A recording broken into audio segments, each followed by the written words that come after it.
जय श्री कृष्ण दोस्तों।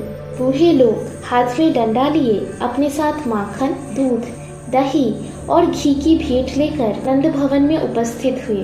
वे आपस में ब्रजराज के वहाँ पुत्रोत्सव का संवाद सुनाते हुए प्रेम से विहल हो नेत्रों से आनंद के आंसू बहाते थे। पुत्रोत्सव होने पर श्री नंदराय जी का आनंद चरम सीमा को पहुँच गया।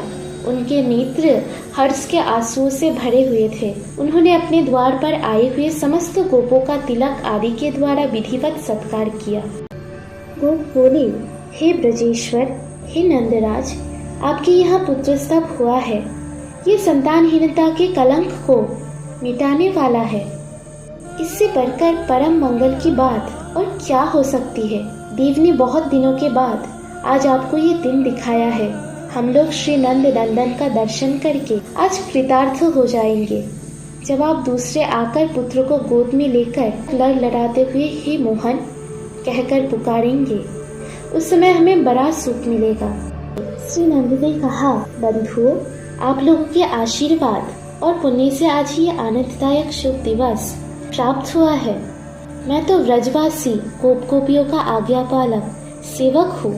श्री नारद जी कहते हैं, राजन, श्री नंदराय जी के यह पुत्र होने का अद्भुत समाचार सुनकर गोपियों के हर्ष की सीमा ना रही।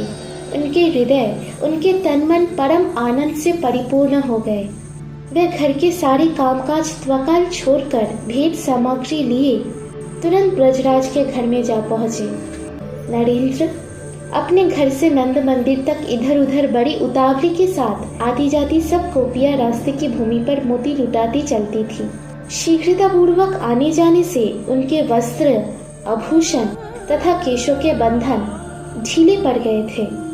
उस दशा में उनकी बड़ी शोभा हो रही थी। चमकारते हुए नुपुर, नए बाजूबंद, सुनहरे लहंगे, मंजीर, हार, मणिमय कुंडल, करधानी, कंठसूत्र, हाथों के कंगन तथा भलदेश में लगी हुई बेदियों को नई नई छटाओं से उनकी छवि पूर्णिमा की नूतन ज्योत्सना के समान देखते ही बनती थी।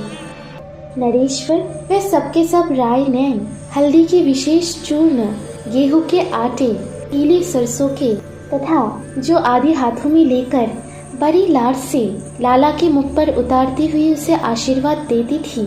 वे सब करके उन्होंने यशोदा जी से कहा। गोपियाँ बोली, यशोदा जी, बहुत उत्तम, बहुत अच्छा हुआ।